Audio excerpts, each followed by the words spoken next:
नमस्कार, आप देख रहे हैं BP news Azamgarh Purvanchal YouTube channel. मैं विजय प्रताप यादव। आइए हम आपको ले चलते हैं खबरों की दुनिया में। धन्यवाद। हमारी पार्टी का ये मानना है जिससे अब पूरे देश में इनके अनुयायियों में जबरदस्त गुस्सा व आक्रोश व्याप्त है और ये इनके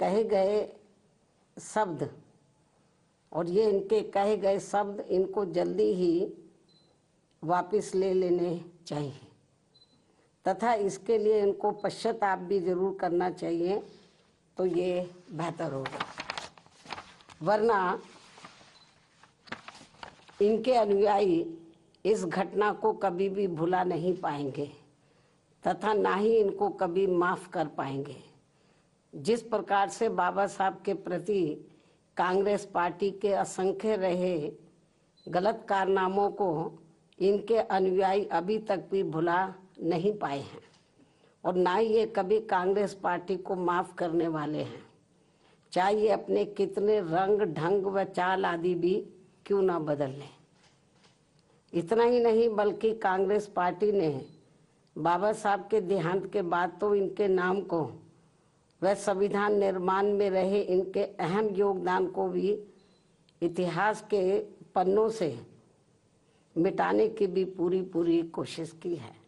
हालांकि अपने इस मकसद में ये पार्टी अब तक जरूर कामयाब हो जाती, ये कांग्रेस पार्टी अब तक जरूर कामयाब हो जाती यदि बाबा साहब डॉक्टर भीमराव अंबेडकर के देहांत के बाद इनके अधूरे रहे कारवां को आगे बढ़ाने के लिए मान्यवर श्री कांशीराम जी अपना पूरा जीवन समर्पित करके वे आगे नहीं आते,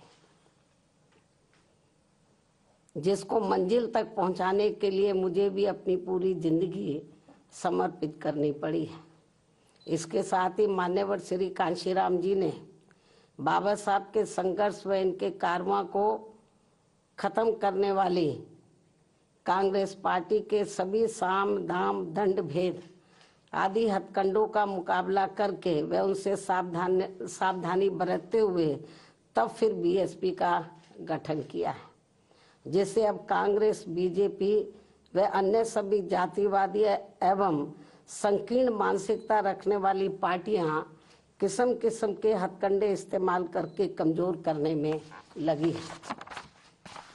जबकि यूपी में 4 बार बीएसपी के नेतृत्व में रही सरकार ने जिस प्रकार से यूपी की राजधानी लखनऊ में व दिल्ली के नज़दीक नोएडा में भी बाबा साहब डॉक्टर भीमराव अंबेडकर के सम्मान में अनेकों भव्य व ऐतिहासिक स्मारक, संग्रहालय व स्थल आदि बनाए हैं, साथ ही इनके नाम पर यहाँ अनेकों जनहित की योजनाएं शुरू की गई हैं।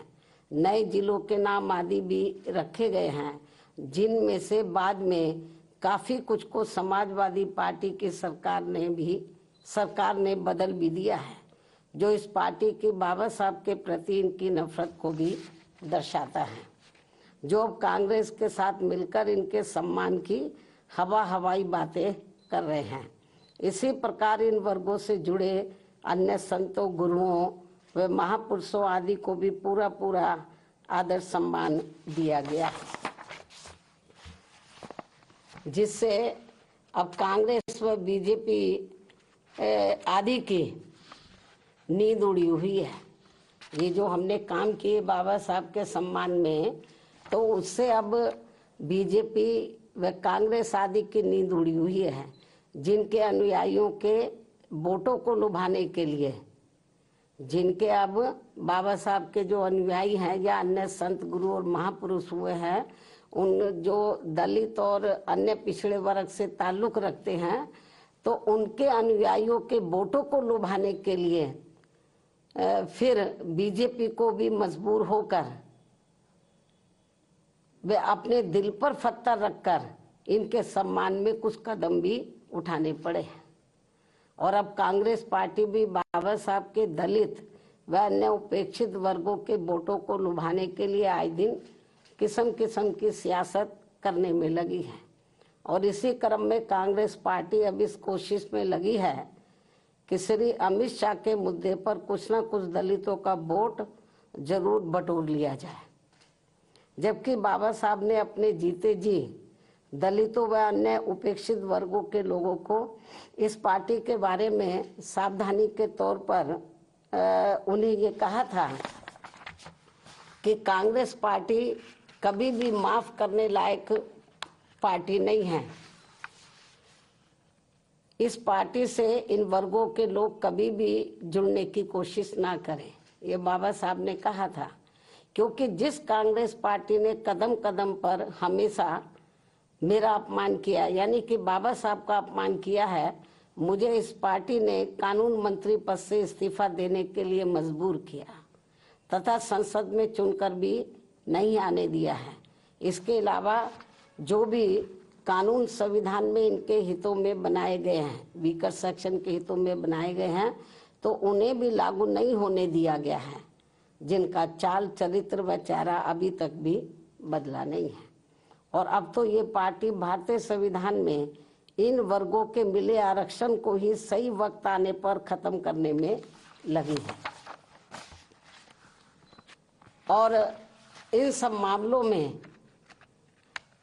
बीजेपी भी हमें कोई पीछे नजर नहीं आती है, पीछे होती हुई, और इन सब मामलों में बीजेपी भी कोई पीछे नहीं है। ये पार्टी भी इन वर्गों के वोटों को लुभाने के लिए आए दिन किस्म किस्म की सियासत करती रहती है। और इस चक्कर में अब ये पार्टी खुद ही अपने जंजाल में बहुत बुरी तरह से फंस गई है। कहने का तात्पर्य ये है कि चाहे बीजेपी हो या फिर कांग्रेस पार्टी एंड कंपनी के लोग हों, ये सभी दल अभी भी बाबा साहब का कतई भी दिल से सम्मान नहीं करते हैं। अर्थात इनका सम्मान केवल दिखावटी व छलावा वाला ही रहा है अभी तक, जो हमें देखने के लिए मिल रहा है।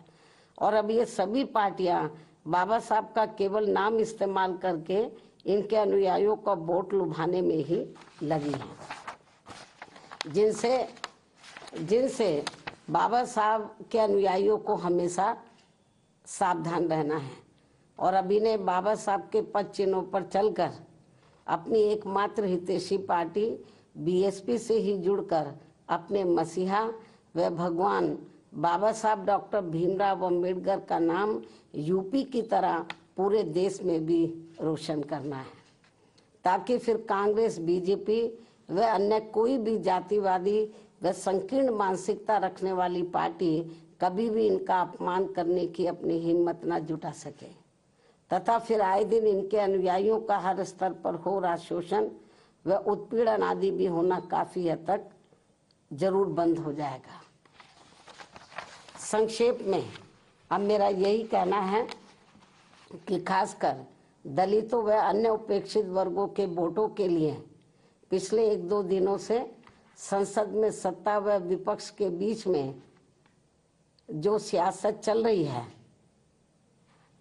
और उनके वोटों के लिए इनमें मेरे व तेरे अम्बेडकर हैं, जो ये सब चल रहा है, और अब इनकी ये लड़ाई धक्का मुक्की तक भी उतर आई है, ये सब शोभा नहीं दे रहा है।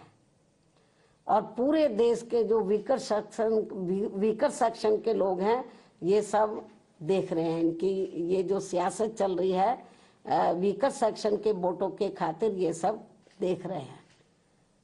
मुझे नहीं लगता जो कुछ ये सियासत चल रही है तो वीकर सेक्शन के लोग न सत्ता के बहकावे में आने वाले हैं और न ही विपक्ष के, क्योंकि उनको ये मालूम पड़ गया ये हमारे हितों में कुछ करने वाले हैं नहीं, केवल हमारा वोट चाहते हैं और संविधान की बात जरूर करते हैं लेकिन संविधान पर अमल नहीं करते हैं। और यदि इन्होंने संविधान पर अमल किया होता तो फिर बाबा साहब अपने कानून मंत्री पद से इस्तीफा क्यों देते? और फिर आज जो कांग्रेस हमें या विपक्ष या कांग्रेस या जो अन्य विपक्ष जो हमें सत्ता से बाहर नजर आता, वो नहीं आता। यदि ये ईमानदारी निष्ठा से संविधान का जो हमेशा संविधान को दिखाते रहते हैं उस पर इन्होंने रत्ती भर भी अमल नहीं किया, कांग्रेस पार्टी एंड कंपनी के लोगों ने। और यदि अमल किया होता तो आज इनकी इतनी बुरी हालत नहीं होती। आज इनको अपने रंग ढंग और चाल ये नहीं बदलने पड़ते। तो ये सब क्यों करना पड़ा है?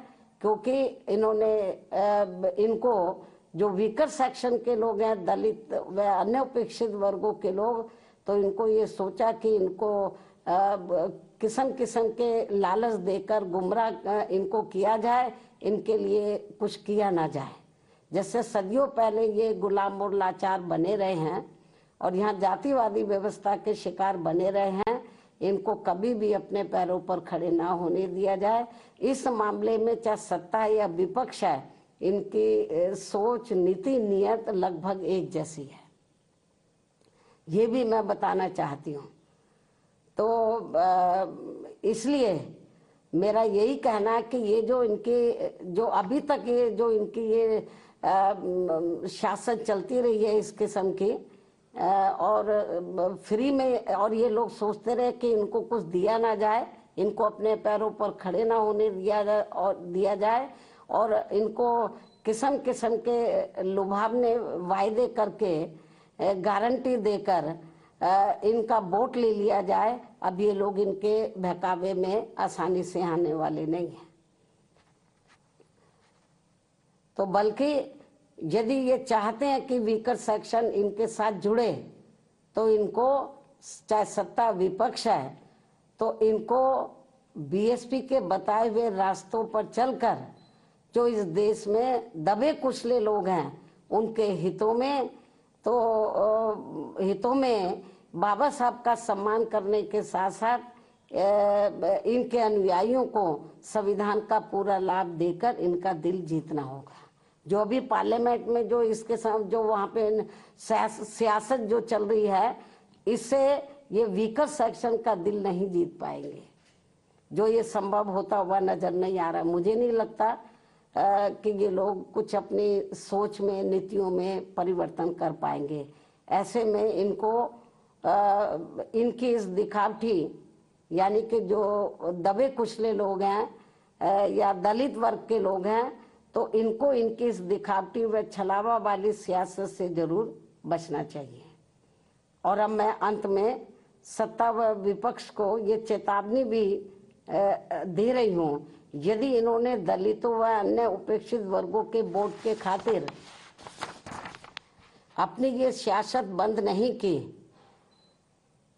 तो फिर हमारी पार्टी को इनके विरुद्ध पूरे देश में आवाज उठानी पड़ेगी और इनका फिर पूरा पर्दाफाश करना पड़ेगा। इसलिए सत्ता और विपक्ष को तो बाबा साहब का नाम का इस्तेमाल करके ये जो इसकी आड़ में ये वीकर सेक्शन का जो वोट लेने के की जो सियासत कर रहे हैं, तो ये अब सियासत नहीं चलेगी। क्योंकि जो वीकर सेक्शन के लोग हैं तो अब वो काफी जागरूक हो चुके हैं। बाबा साहब ने काफी हद तक इनको जागरूक किया। उनके ध्यान के बाद बीएसपी ने इन वर्गों को काफी हद तक जागरूक किया।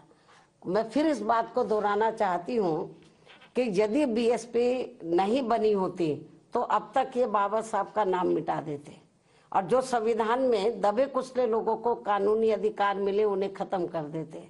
ये तो बीएसपी की वजह से इनकी मजबूरी है। तो इसलिए जब उसमें ये कामयाब नहीं हो पा रहे हैं, तो ये लोग अब सोच रहे हैं कि इसके बाद इन्होंने बीएसपी को खत्म करने का प्रयास किया कि बीएसपी को ही खत्म किया जाए, तब दबे कुचले लोगों का वोट पड़ेगा। तो इन्होंने छोटी छोटी पार्टियां बनाई स्वार्थी किस्म के लोगों को इस्तेमाल करके, ताकि इनका चुनाव में वोट बढ़ जाए। ये सब किया इन्होंने। तो लेकिन इनको लगा कि बीएसपी फिर भी कमजोर नहीं हो रही है, तो अब इन्होंने ये नई नौटंकी शुरू की है, नई सियासत शुरू की है जो ठीक नहीं है।